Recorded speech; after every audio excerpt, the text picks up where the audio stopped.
Wait, did I press record? Oh, let me see.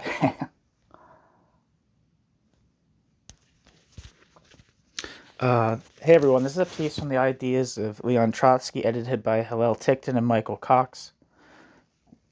It's titled, How Not to Interpret Trotsky, by a David Law.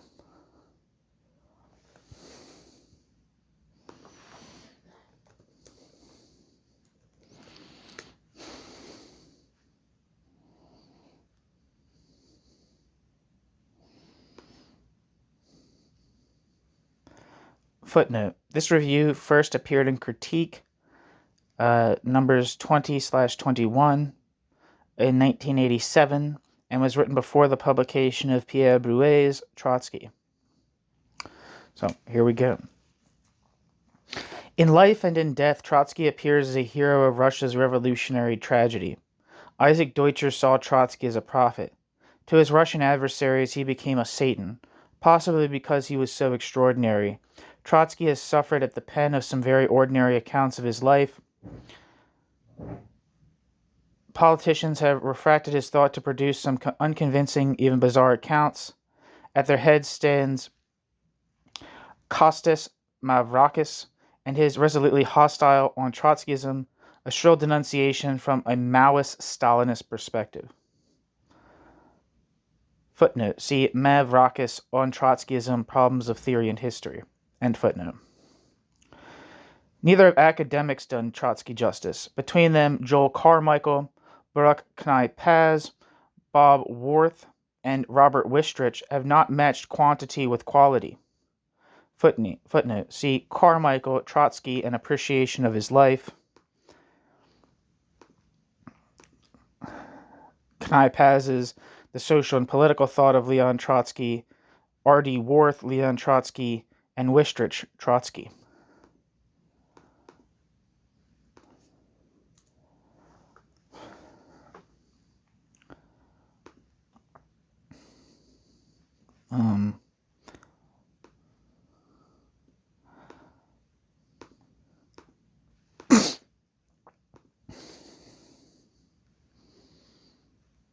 Sorry, I'm looking to see if any of these books have descriptions on the internet.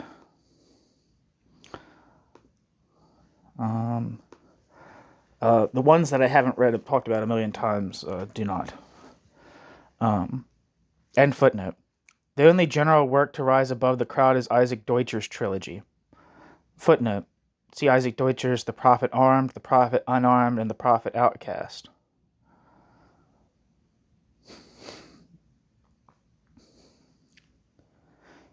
End footnote. Even this is rarely so satisfactory on Trotsky as a theorist as on Trotsky the revolutionary hero.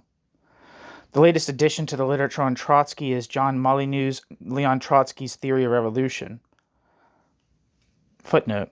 See John Molyneux's Leon Trotsky's Theory of Revolution. I'm going to look that up.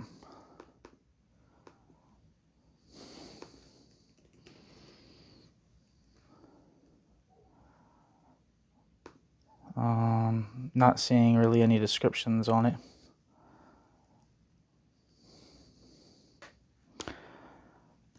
End footnote. It joins the quote centenary studies. End footnote. It joins the quote centenary studies end quote by Ernest Mandel and Duncan Hollis to form a trio of somewhat predictable interpretations produced from within the Trotskyist tradition. Footnote. Mandel, Trotsky, A Study in the Dynamic of His Thought, and Hollis, Trotsky's Marxism, published in 1979.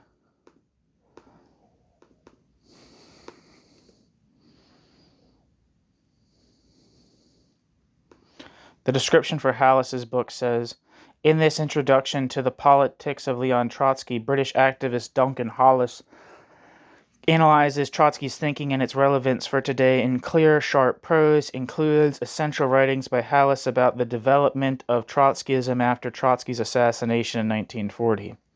I think Duncan Hollis, and this book was reprinted by Haymarket Books, and I think Haymarket Books is, in addition to like more general things that they publish, I think is kind of within like the American Cliffite Trotskyism. I'm not sure about that, but Duncan Hollis, I believe, is part of the Socialist Workers' Party in Great Britain, which is which is under the leadership, I believe, still of Alex Kalinikos at this point, but it comes from the tradition of around Tony Cliff.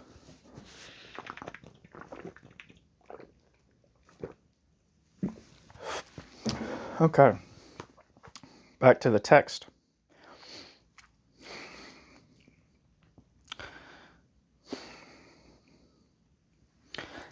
End footnote. Unfortunately, it shares with them a restriction of the political debate to familiar lines. Trotsky without politics can only produce shallow interpretations. But the ritual recitation of polemics for and against the worker state thesis is no more profound.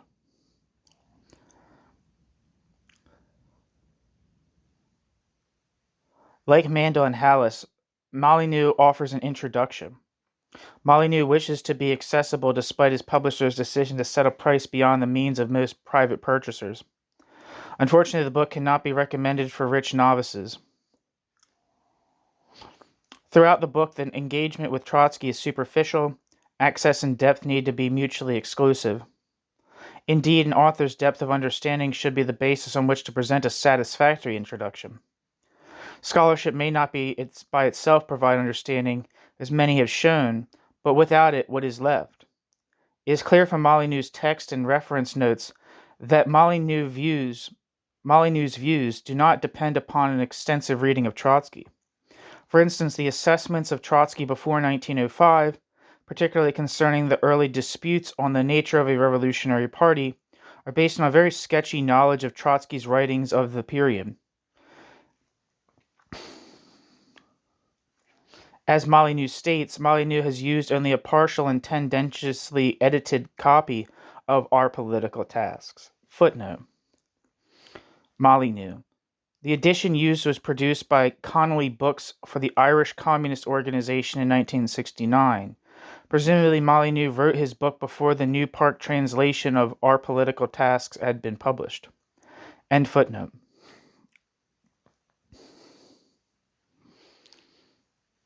The post-revolutionary Trotsky emerges largely through his major books. Even constrained by dependence on English translations, Molyneux could have done much more to consider Trotsky comprehensively. He makes only slight use of the immensely valuable 14-volume series, Writings of Leon Trotsky, which reproduces in English all the published work of the last exile that is not otherwise readily available. Footnote. See Writings of Leon Trotsky, 12 volumes and 2 supplements, published between 1972 and 1980. I believe that's with Pathfinder Press, which is the press of the Socialist Workers' Party USA, which was a Orthodox Trotskyist party, which eventually came to embrace a form of Castroism. That was like its main thing, is like defending the Cuban Revolution and expanding the ideas of like Castro. And so forth. End footnote. More serious still is the detachment of Trotsky from the political and historical context in which Trotsky worked. Admittedly, it is necessary the author nevertheless does nothing to establish it. We are presented with a work of, quote, political analysis, as if this were possible without history. Two major consequences flow from this. Firstly, a two-dimensional Trotsky stands before us. The grand themes are there, but the subtleties are absent. Secondly, the historical judgments, which Molyneux cannot in fact avoid, frequently carry no substance. Trotsky on fascism is supported by the historical research of Colin Sparks in International Socialism. Tony Cliff is summoned for empirical validation of the state capitalist view of Soviet history. Too often the echo calls to its source in circular self-justification.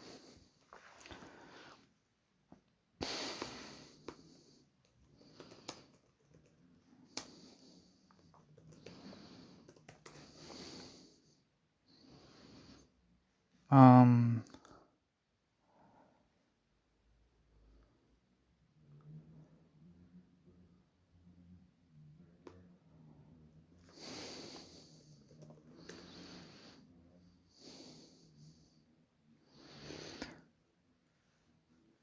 no. Yeah, I'm trying to find something for Colin Sparks, but I'm not really seeing anything that's like succinct. Seems still active though. The alternative is more, back to the text, the alternative is more difficult, but more satisfactory. Trotsky's politics need to be dealt with in conjunction with the milieu from which they developed. This milieu encompassed alternative positions from both comrades and antagonists, and was textured by Trotsky's orientation to 101 political matters. Appreciating this, would Molyneux then have so confidently told his readers that Trotsky emerged clearly as the head of the left opposition in 1923? Had he understood better Trotsky's situation during his last exile, would he still have insisted on such a close relation between perspectives then and the supposed philosophical basis of Trotsky's Marxism? Molyneux's major thesis is that Trotsky only made a partial break with the Marxism of the Second International, a political but not a methodological break. On a series of tactical and strategic questions, Trotsky rejected the orientation of the Second International, but Trotsky did not break with its, quote, mechanical materialist philosophy, end quote.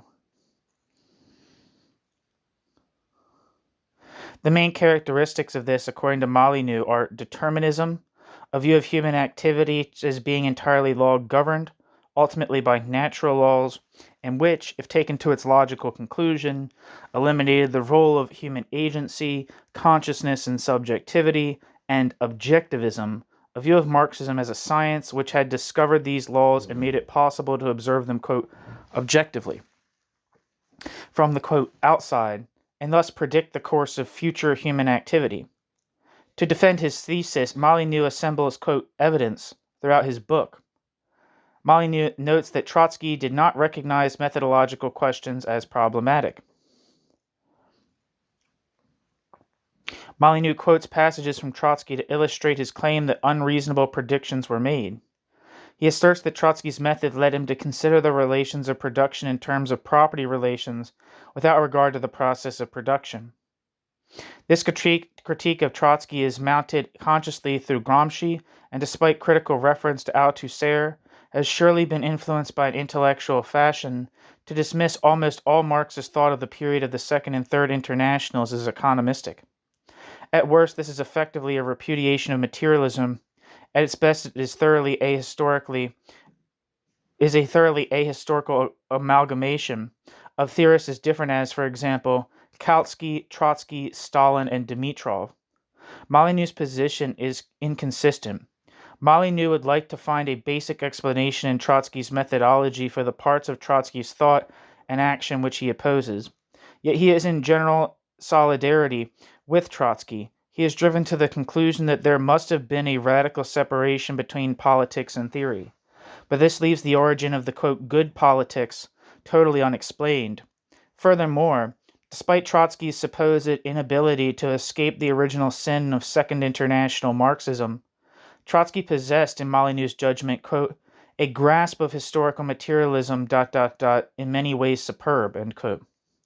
At another point in the book, we hear that Trotsky, quote, consistently avoided both crude economic materialism and idealism, end quote, and that, quote, his ability to synthesize the personal, the psychological, individual, and mass with the political, social, and economic in a coherent, integrated analysis on firm materialist foundations matched that of Trotsky and was otherwise unequaled, end quote.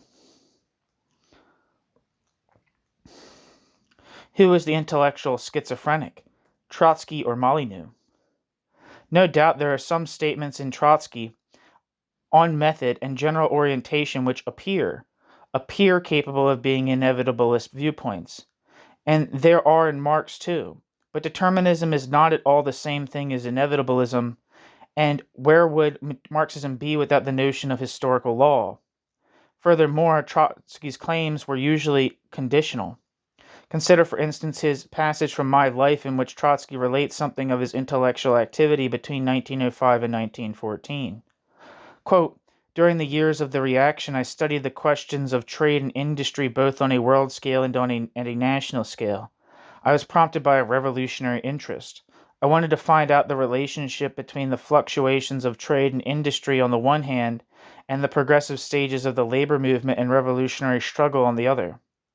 In this, as in all other questions like it, I was especially on my guard to avoid establishing an automatic dependence of politics on economics. The interaction must necessarily be the result of the whole process considered in its entirety." That was in italics, so I'm going to read it again. "In this, as in all other questions like it, I was especially on my guard to avoid establishing an automatic dependence of politics on economics. The interaction must necessarily be the result of the whole process considered in its entirety." End quote. Trotsky. My Life. Trotsky's Marxism was practical and active. Trotsky never forgot his early claim that Marxism was above all a method of analysis, not of text but of social relations. See Trotsky's Results and Prospects. Trotsky always registered his commitment to concrete investigation. An article from 1923, for example, warned that speculative juggling with the concepts and terms of the materialist method leads to, quote, formalism, and the reduction of analysis to, quote, rendering definitions and classifications more precise and to splitting empty abstractions into four equally empty parts, end quote. Trotsky. Why sharpen and resharpen a tool, Trotsky asked, instead of using it? The skill of the craftsman is embodied in the product, and this is how Trotsky should be judged. Footnote. See Trotsky's The Curve of Capitalist Development in Problems of Everyday Life.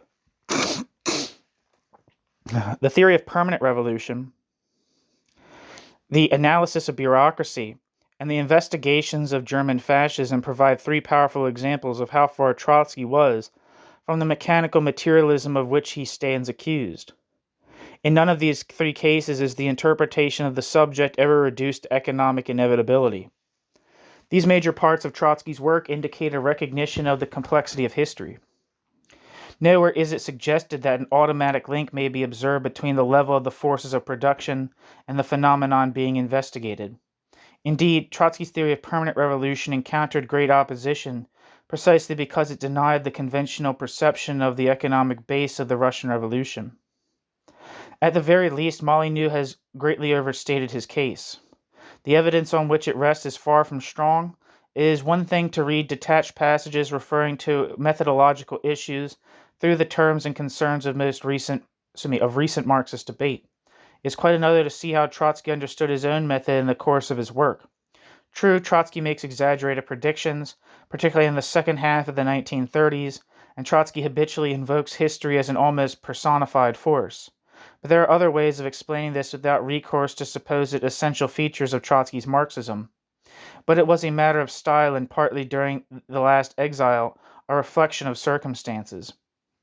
As Molyneux observes, Trotsky did not engage in serious and sustained methodological work, and it is a fair inference that this indicated a belief that such matters were not problematic. In fact, Trotsky in the last years of his life expounded a rather jubilant orthodoxy, not only on method but on Marx's prognoses, including immiseration.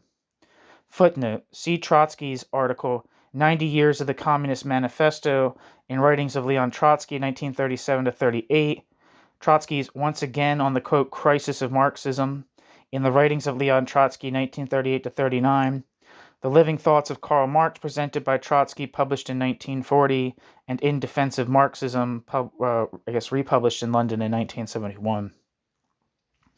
End footnote. What should we make of this? Rather less than Molyneux would wish. The implicit equation of orthodoxy and dogmatism is false. In the practice of Marxist analysis, Trotsky's approach was far from rigid.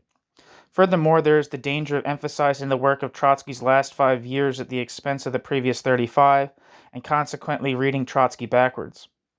As a highly dedicated and principled revolutionary, Trotsky's main concern was always political. But ideals do not pay the rent. At various times in Trotsky's life, Trotsky needed to earn an income through writing.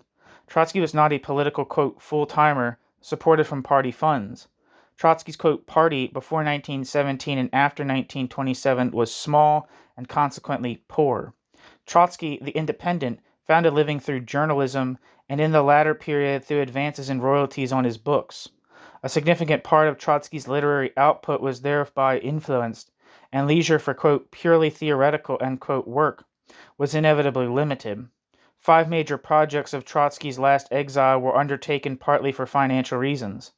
The autobiography My Life, The History of the Russian Revolution, the biographies of Lenin and Stalin, both uncompleted, and The Revolution Betrayed. The first 2 of these projects were particularly important sources of finance. They produced the resources not only to sustain Trotsky's household in Turkey, but also to support the early development of the international left opposition in the years 1929 to 33.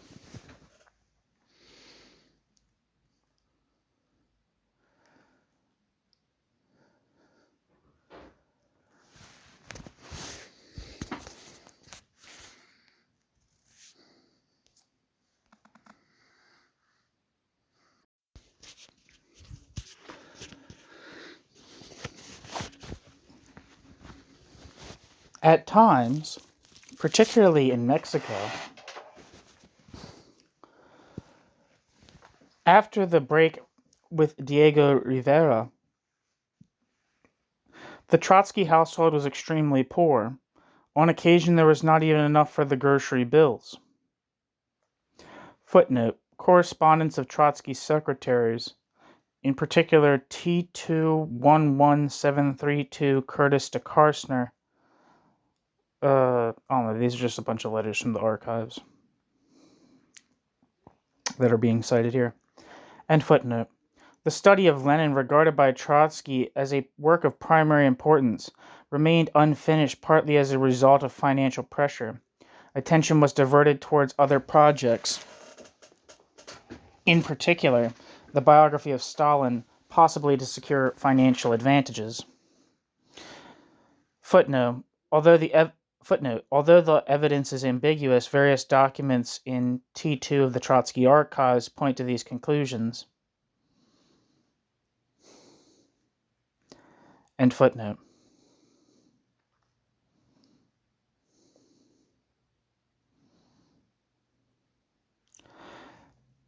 Shorter articles, fashioned for what Trotsky supposed to be the taste of the American general reading public, were composed mainly to produce fees. Footnote, quote, as I see from experience, it is very difficult to place my articles. Possibly they are written in a 2/4 international manner, not sufficiently explanatory, not sufficiently, quote, human, not sufficiently objective, not sufficiently adapted to the average man on the New York street, end quote. Trotsky to Walker. Quote, I could write a series of portraits of the most important Soviet personalities, ... I would give psychological portraits in the ambient milieu with manifold little stories and anecdotes.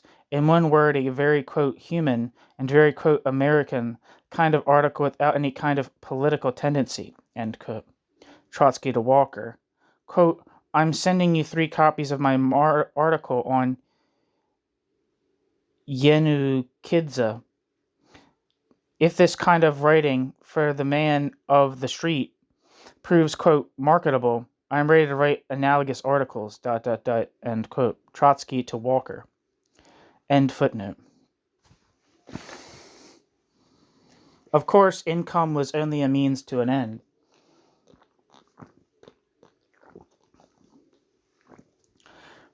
Trotsky was a supremely political person. The few relaxations Trotsky permitted himself, fishing in Turkey, collecting cacti, and tending rabbits in Mexico, served mainly to regenerate the hub of what was a highly political household. In his last exile, Trotsky was forced to conduct political activity at least one stage removed from the actual arena. He aimed to build a 4th International as the political instrument for a revolution which, Trotsky believed, was held back largely by the betrayals of social democracy and Stalinism. For this, it was necessary both to work for the destruction of Stalinism, particularly by exposing the lies of its regime, and for the construction of a new organization. These twin tasks resulted in an enormous correspondence and body of shorter statements and polemics. In particular, the counter-trial of the Dewey Commission in 1937 virtually paralyzed other work.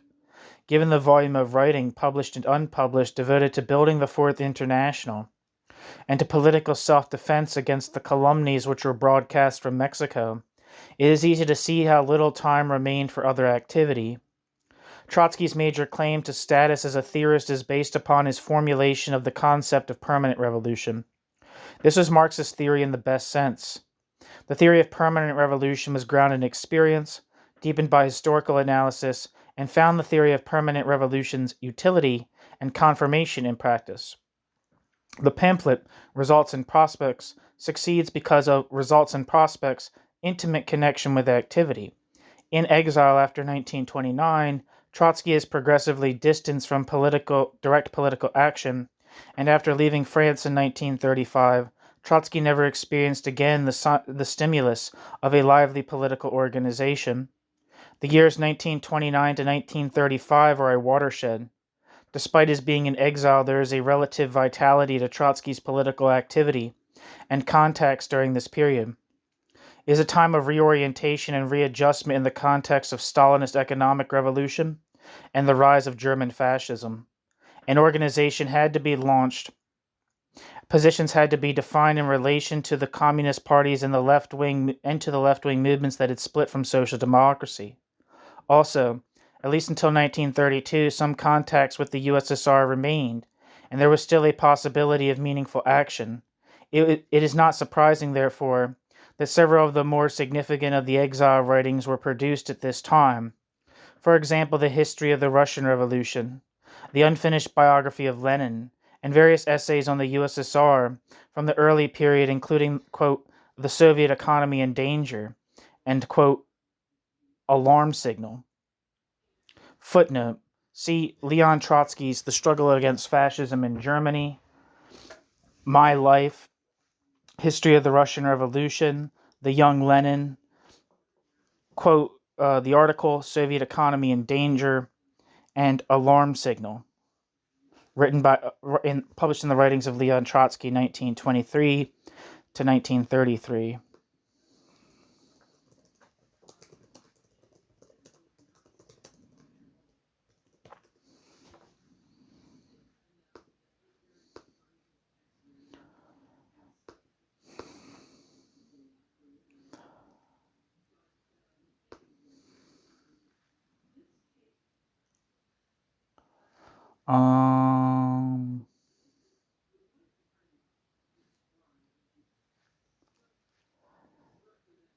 What was I going to say?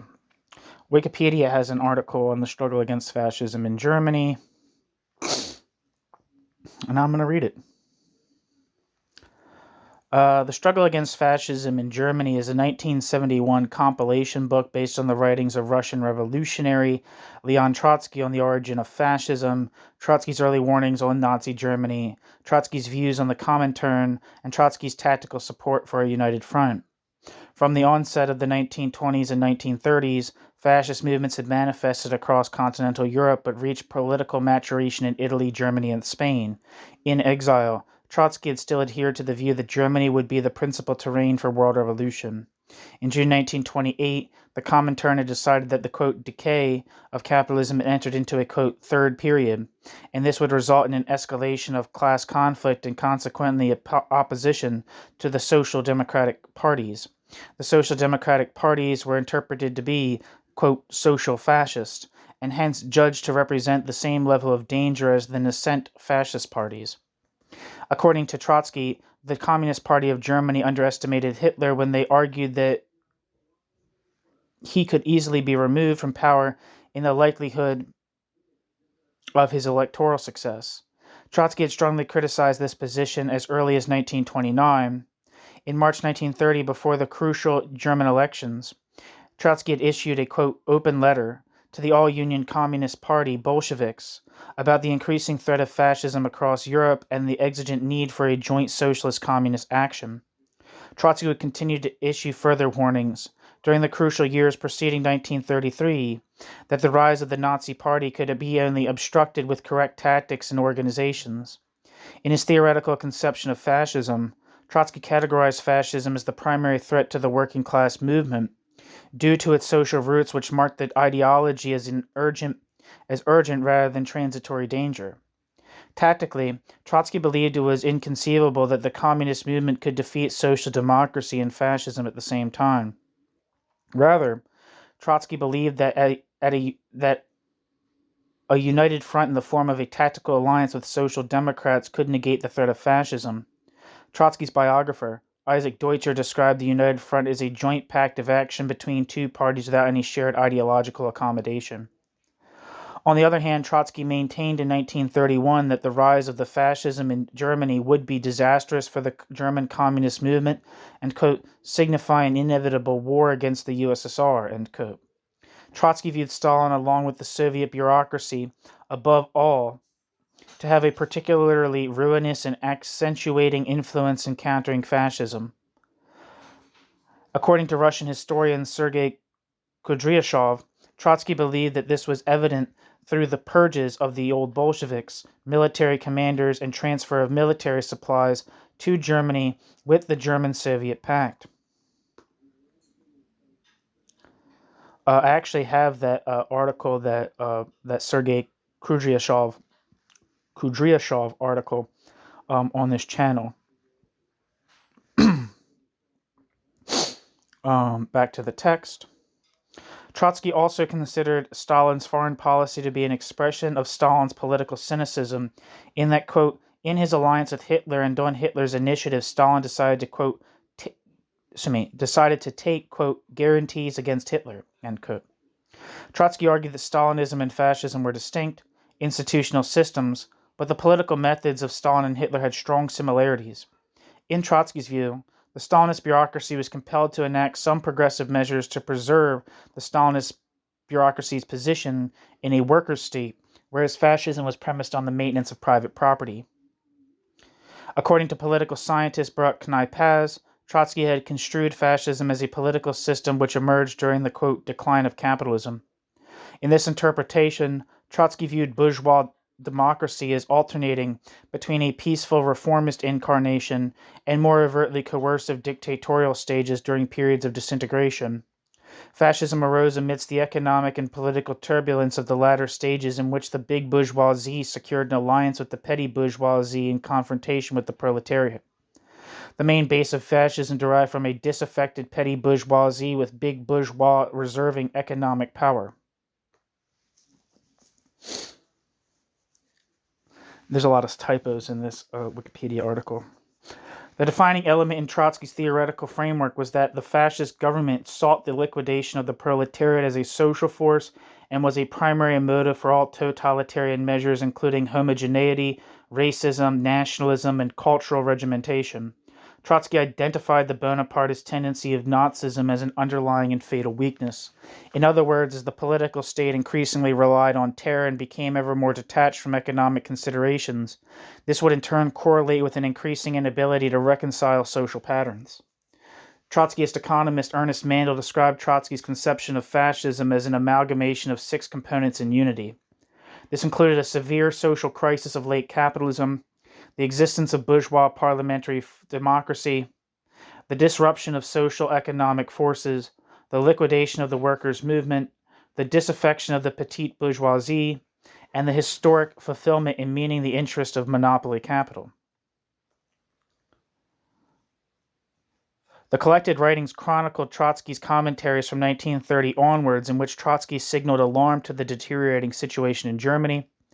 Trotsky then continued to deliver strong criticism of German communist leader Ernst Thälmann, the vacillating strategy of the Comintern over, quote, national communism, and their support for the Nazi referendum, quote, red plebiscite. Trotsky also examined the preparatory work along with the practical need for workers' control of production as a dual power in Germany and a policy platform of the left opposition. In 1931, Trotsky's writings elaborate on the concept of united front as an organizational strategy and the eventual aftermath of the Red Referendum. He would attribute this failed venture to the nationalist orientation of the Stalinist bureaucracy, which erroneously appropriated the language of patriotism to outflank Nazism in mass appeal. If you're interested in that kind of topic, check out the pieces that I have on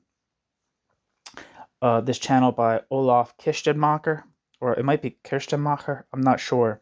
But Olaf Kistenmacher, I think is how we say it. He has pieces that wrote not only on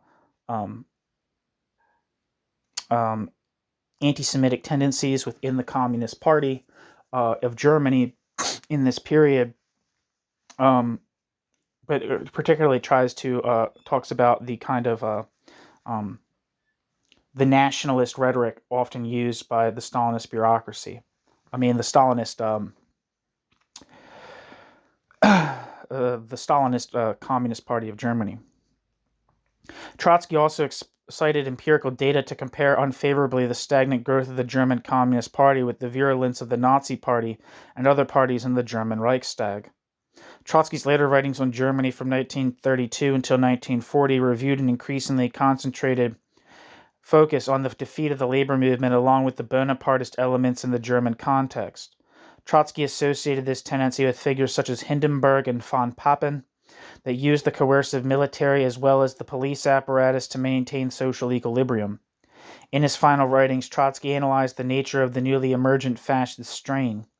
Principally, Trotsky argued that it was a distinct phenomena from Bonapartism due to the alliance between big bourgeoisie, finance capital, and the petty bourgeoisie to fundamentally resolve conflicting social classes. A number of scholars, including Robert S. Wistrich, E.H. Carr, Sergei Kudryashov, Alec Nova, Samuel Kassow, along with Ernest Mandel, have lauded Trotsky's writing on fascism and with particular emphasis on the prescience of his writings, conceptual clarity, and enduring value of Trotsky's social analysis.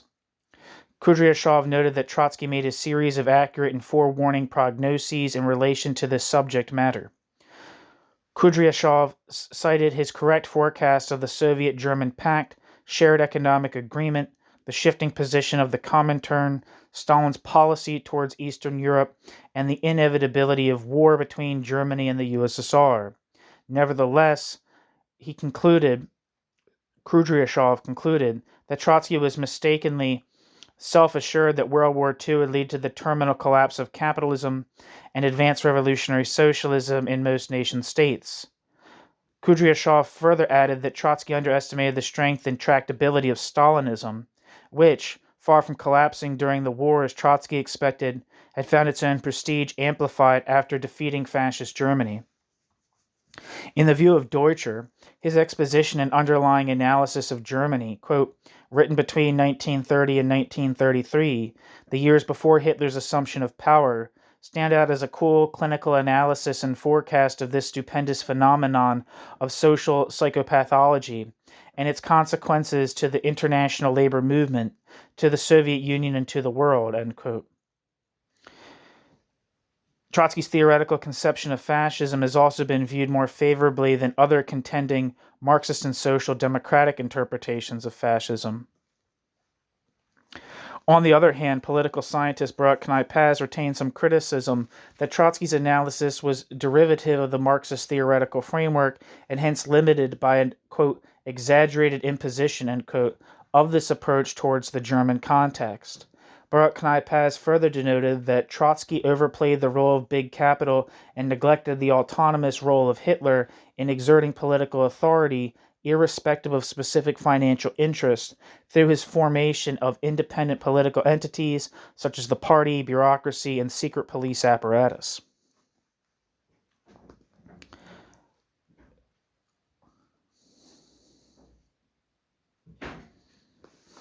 Okay, let's see if there's anything for these things. I don't know if I've ever looked up anything for the young Lenin.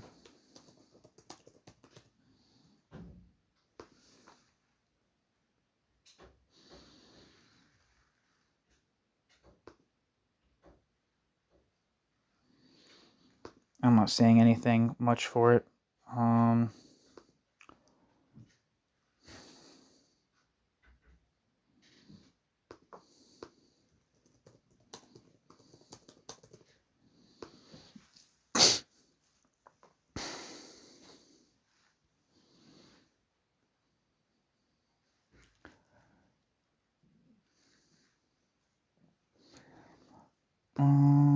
Sorry about this. I know it's annoying.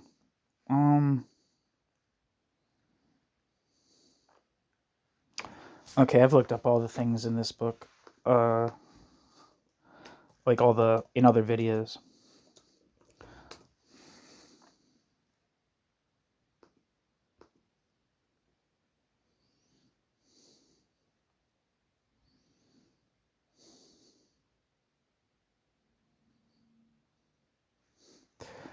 I'll read the quick. I think I don't know if I've ever read the Wikipedia on My Life by Trotsky, so I'm going to read it real quick.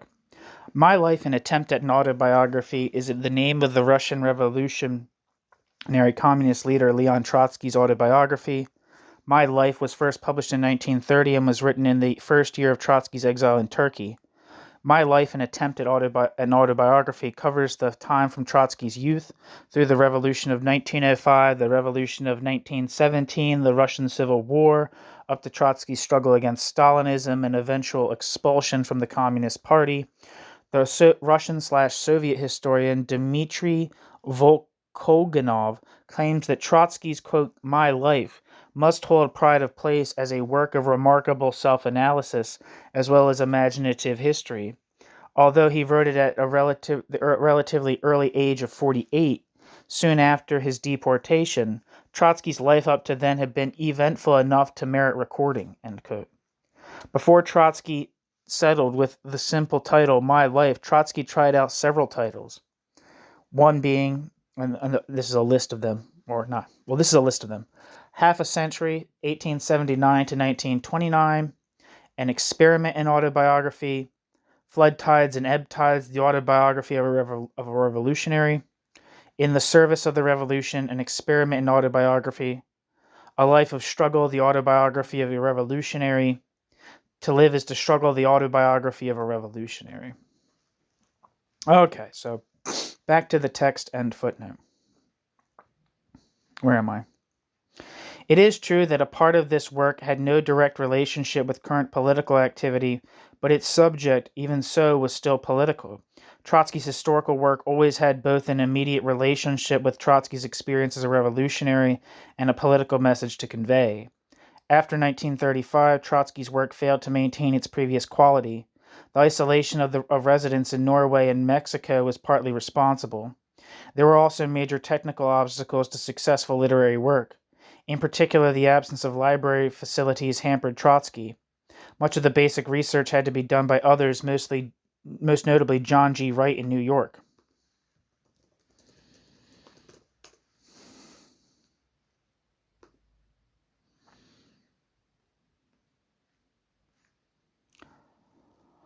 Wikipedia says John Usick Vansler, who lived from 1901 to 1956, best known by the pseudonym John G. Wright, was a Jewish-American socialist, activist, and translator. Vansler is best known as the translator of a number of important works of Leon Trotsky, materials which helped to expand the influence of the Trotskyist movement in the English-speaking world. Joseph Vansler, known to all who knew him by the nickname Usick, was born in 1901 in Samarkand, then part of the Russian Empire and today part of Uzbekistan. An ethnic Jew, Joseph was the son of a glass cutter who had his own shop somewhere. It says something in Russian. Vansler was permitted to attend Russian language school, institutions which strictly limited Jewish enrollment as part of the policy of official anti-Semitism under the Tsarist regime. In school, Vansler studied a variety of languages, including Russian, Latin, Greek, and French. Vansler, John G. Wright. I'm just going to use his name, John G. Wright, from here on out. Even if it's like not his name yet, just because that's what he's goes by eventually. In school, John G. Wright studied a variety of languages, including Russian, Latin, Greek, and French. John G. Wright developed a proficiency for language study which served John G. Wright throughout his life as a multilingual translator. Following World War I, John G. Wright and his mother emigrated to the United States, settling in Boston, Massachusetts. John G. Wright attended Harvard University, then Harvard College, where John G. Wright studied chemistry for an extensive period. Although John G. Wright left without a degree, John G. Wright developed a formula for spermicidal jelly for use as a birth control measure, and John G. Wright became engaged in its manufacture and sale. In the 1920s, John G. Wright married Edith Rose Konnikov, the daughter of birth control activist Dr. Antoinette Konnikov, a Boston physician and founding member of the Communist Party of America. Under the influence of his wife and mother-in-law, John G. Wright was initiated into the world of radical politics. John G. Wright joined the Communist League of America, the main American Trotskyist political organization of the day, in 1933. John G. Wright began using the pseudonym John G. Wright at this time and began to produce a vast array of translations from Russian and French to English on behalf of the political movement to which he gave his allegiance. John G. Wright was a founding member of the Socialist Workers' Party in 1938. John G. Wright was a member of its governing National Committee from 1938 until his death in 1956. John G. Wright was a prolific writer for the Trotskyist Press, contributing several hundred articles to the Trotskyist Press's weekly newspaper, The Militant, and to its monthly theoretical magazine, New International, later Fourth International. John G. Wright died of a heart attack on June 21, 1956, in New York City. John G. Wright was 55 years old at the time of his death. John G. Wright was survived by his wife, Edith Konnikov Vansler, and their son, Tyle, and by his second wife, Doris Vansler, and their son, who was born in 1952. Okay, back to the text. Sections of books were copied laboriously and sent to Mexico. Work was delayed by secretarial problems. There were difficulties in the employment of a skilled and reliable Russian-language typist. The most fundamental resources were lacking. Even Pravda failed to arrive regularly. I think Raya Dunayevskaya takes up this position as a typist with Trotsky in Mexico. Maybe that wasn't her. Maybe I think that was. I think they put out some kind of call for a typist, and she volunteered and moved to Mexico to do that. Even Pravda failed to arrive regularly. Such problems had beset Trotsky before, and still good work had been produced. Now the technical difficulties were overlaid by intensified political and personal adversity. The fortunes of revolution took a further turn for the worse in 1936 and 1937, with the trials in Moscow and the dashing of hopes in France and Spain. Although still in his mid-50s, Trotsky had become depressed by a sense of impending old age. Trotsky was also prone to hypochondria. Trotsky and his family were savagely persecuted. In such circumstances, it is not surprising that Trotsky's work suffered.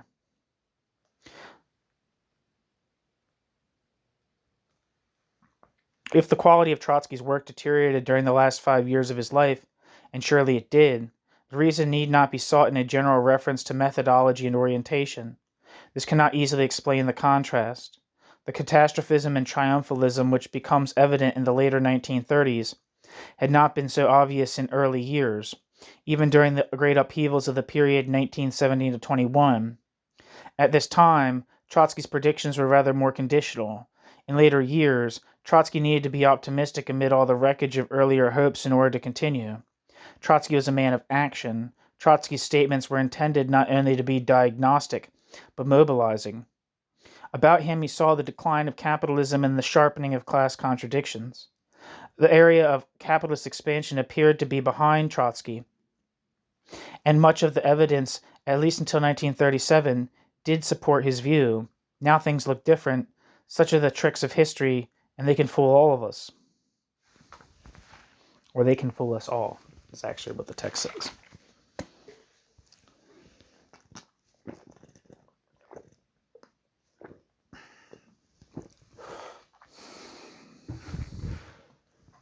In any attempt to draw even a conditional distinction between Trotsky before and after 1935, or thereabouts, the difficulty arises of assessing the revolution betrayed.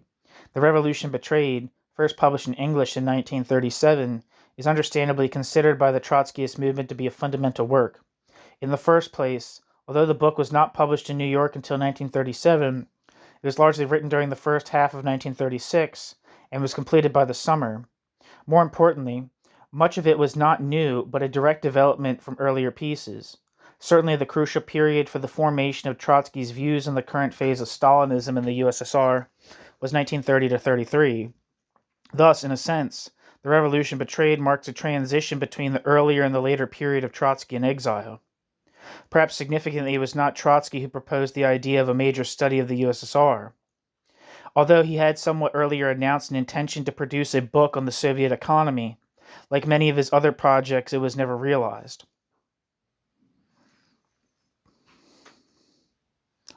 Footnote. Leon Trotsky, footnote in Alarm Signal, Writings of Trotsky, 1932 to 33, end footnote. Between 1929 and 1935, Trotsky was extremely prolific, but Trotsky's ambitions inevitably outran his capacities. In addition to the published work, during the first half of the 1930s, Trotsky hoped to write a full biography of Lenin and a study of the relationship between Marx and Engels. There were also other more tentative projects, a book on the Red Army, something on philosophy, possibly a study of the American Civil War, probably to justify a stay in the United States. Even amongst the half projects, the possibility of a sustained theoretical work on the USSR does not appear. Footnote.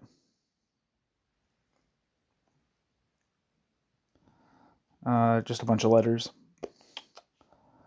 Where am I? Evidently, Trotsky was far more at ease when producing works of contemporary history, particularly focused on individuals.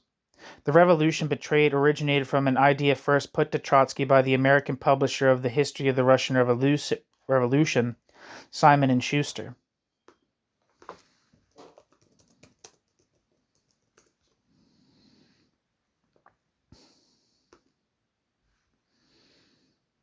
Wikipedia says, Simon & Schuster, LLC, is an American publishing house owned by Kohlberg Kravis Roberts since 2023.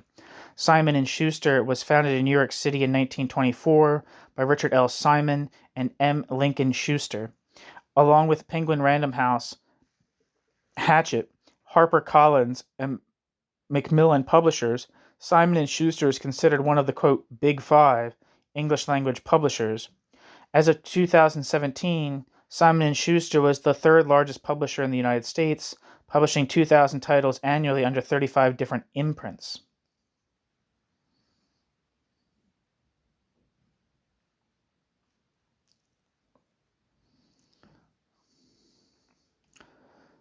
Back to the text.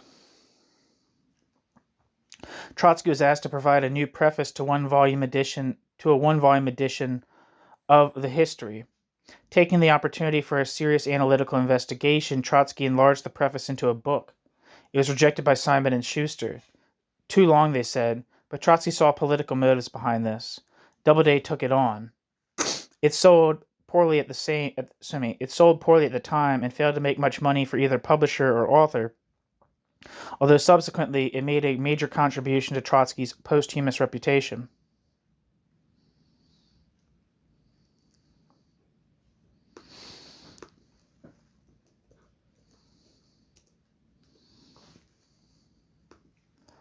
According to Wikipedia, Doubleday is an American publishing company. Doubleday was founded as the Doubleday and McClure Company in 1897. By 1947, Doubleday was the largest book publisher in the United States. Doubleday published the work of mostly U.S. authors under a number of imprints and distributed them through its own stores. In 2009, Doubleday merged with Knopf Publishing Group to form the Knopf Doubleday Publishing Group, which, as of 2018, is part of Penguin Random House.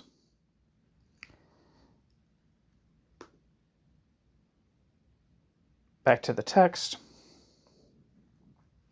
The Revolution Betrayed is both a defense of the USSR and a critique of Stalinism. The Revolution Betrayed seeks to establish the authenticity of the worker state by reference to the successes of planning and the supersession of capitalism, but it robustly repudiates the idea that the USSR is socialist. The ambiguities of the worker state thesis, the counter-revolutionary worker state, vitiate the whole book, but one is still left with an enormously impressive attempt to come to terms with the development of the USSR in the perspective of historical materialism. Without accepting Trotsky's conclusions, it is still possible to recognize the fertility of the Revolution Betrayed. Molyneux fails to do this adequately. Molyneux's discussion is limited by a restricted interest in the internal tensions of Trotsky's work and its development over time. As an example of the complexities of the analysis in the Revolution Betrayed, I shall briefly discuss how the contradictory relationship between production and distribution is presented. This is a problem of central significance for the Trotskyist definition of the character of the USSR.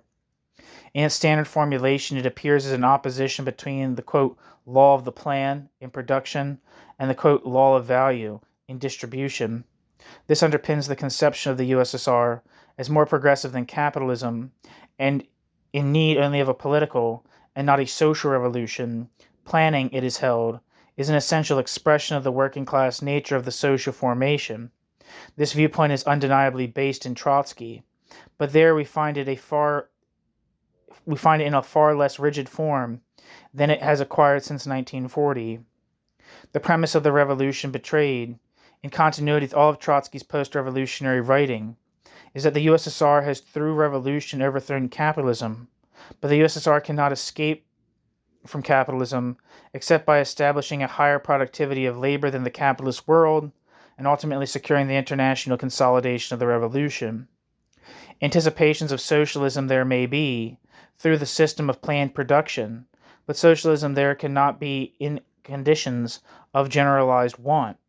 The USSR is to be understood in terms of the collision between past and future, capitalism and socialism, but in Soviet society the penetration of opposites has mutated the pure form. This is the conclusion that may be drawn from Trotsky, although Trotsky himself tended to advance it implicitly through a series of phenomenal observations. Trotsky pays tribute to the power of planning. The first chapter speaks, without irony, of, quote, gigantic achievements in industry, end quote, and, quote, enormously promising beginnings in agriculture, end quote. Trotsky, The Revolution Betrayed. In the body of The Revolution Betrayed, however, a somewhat more qualified view of planning appears. Trotsky draws particular attention to failures of quality, especially in the consumer goods sector, and to the disproportions which result from economic maladministration. It is possible to derive from Trotsky the view that planning is such only in the formalistic sense of administrative organization of the means of production, and not in the sense of conscious social regulation and control by the associated producers. I'm going to repeat that because it was in italics. It is possible to derive from Trotsky the view that planning is such only in the formalistic sense of administrative organization of the means of production, and not in the sense of conscious social regulation and control by the associated producers. Indeed, Trotsky does use the term, quote, administrative planning, end quote, as in the following statement, quote, administrative planning has sufficiently revealed administrative planning's power, but therewith also the limits of administrative planning's power. An a priori economic plan, above all in a backward country with 170 million population, and a profound contradiction between city and country, is not a fixed gospel, but a rough working hypothesis which must be verified and constructed in the process of that a priori economic plan's fulfillment. For the regulation and application of plans, two levers are needed. The political lever in the form of a real participation in leadership of the interested masses themselves, a thing which is unthinkable without Soviet democracy, and a financial lever in the form of a real testing out of a priori calculations, with the help of a universal equivalent, a thing that is unthinkable without a stable money system. End quote. Trotsky, The Revolution Betrayed. Since throughout his book Trotsky indicates that the first of these, quote, levers is completely absent, and the second lever largely so, the conclusion can only be that successful planning, that is, in a strict sense, planning itself, does not occur. Trotsky sees distribution as operating according to, quote, bourgeois norms, and therefore in contradiction with production. However, throughout the Revolution Betrayed, Trotsky is constantly referring to the fact that distribution is itself bureaucratically managed. Trotsky devotes several pages to money and inflation, and presents in these passages a good example of the necessity of going beyond Trotsky's general presentation of the contradictions of Soviet society to reach Trotsky's specific, if brief, evaluations of particular problems. In these pages we can find the following statements, far more penetrating than Trotsky's general conclusion on the norms of distribution. Quote, Soviet money has ceased to be money. Soviet money serves no longer as a measure of value, ... The fact seems almost unbelievable now that in opening a struggle against, quote, impersonality and, quote, equalization, ... the bureaucracy was at the same time sending, quote, to the devil, end quote, the NEP, which means the money calculation of all goods, including labor power, restoring, quote, bourgeois norms, end quote, with one hand. The bureaucracy were destroying with the other the sole implement of any use under them. With the substitution of closed distribution for commerce, and with complete chaos in prices, all correspondence between individual labor and individual wages necessarily disappeared, ... Only the abolition of the card system, that is, rationing, the beginning of stabilization and the unification of prices, created the condition for the application of piecework payment, end quote. Trotsky.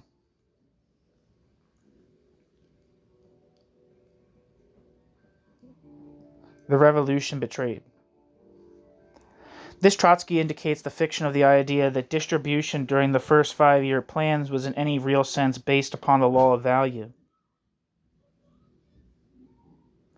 Only in the loosest sense of this so, distribution took place unequally. In explaining the growth of inequality, Trotsky uses the famous analogy of the near-empty shop. Shortage in the USSR is, quote, the basis of bureaucratic rule, end quote.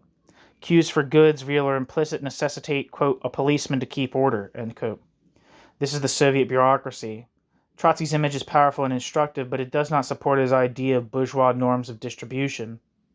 The state, the, quote, policeman, end quote, intervenes directly in distribution, sponsoring and developing inequalities. Only in the first instance, shortage as the basis for inequality, can distribution be seen as impersonally determined. The low level of the forces of production has parallel consequences in production and distribution. In production, the bureaucracy manages, and through the use of inequality, bourgeois norms, creates incentives. In distribution, the bureaucracy regulates the supply of scarce products, but above all, does not forget itself.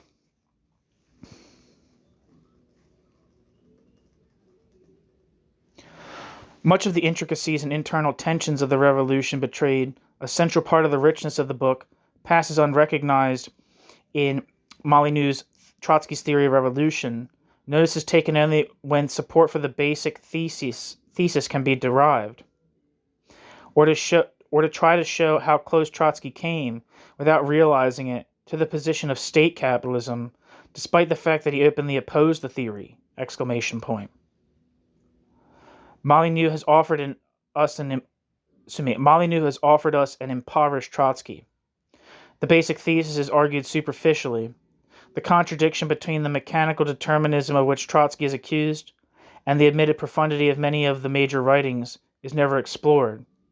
There is a useful introduction in the first chapter to, quote, permanent revolution, end quote.